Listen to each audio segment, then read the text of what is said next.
On descend jusqu'à la falaise, on va aller faire une ronde jusqu'à la falaise et voir s'il n'y a aucun risque sur le fond du parc le lèse. D'accord? Ça marche. Ouais. Ces pompiers forestiers sont aux abois. Depuis hier, ils quadrillent le périmètre du zoo et de ses alentours, soit 120 hectares de pinèdes à surveiller en zone urbaine, à moins de 5 km du centre-ville de Montpellier. Le PC du secteur nord, après reconnaissance au niveau de la falaise et de la réserve du Lèze, pour nous, RAS.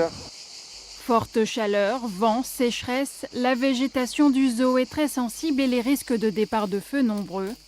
En 1989, près de 3000 mètres carrés de la zone étaient partis en fumée, ne blessant heureusement ni visiteurs ni animaux.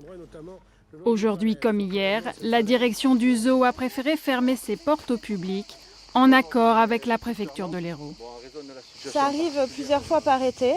Nous nous attendons à ce que la situation se reproduise de plus en plus souvent, hélas.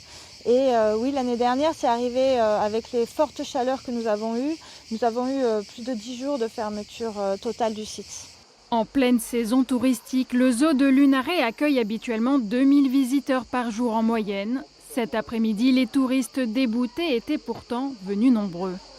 Je suis très déçu, c'est dommage parce qu'on n'est pas de la région, on se déplace de notre emplacement où on est hébergé et on aurait bien aimé visiter le zoo. Voilà, c'était un petit déplacement sympa à faire pour la journée avant d'aller sur les plages ou visiter un autre site. Voilà.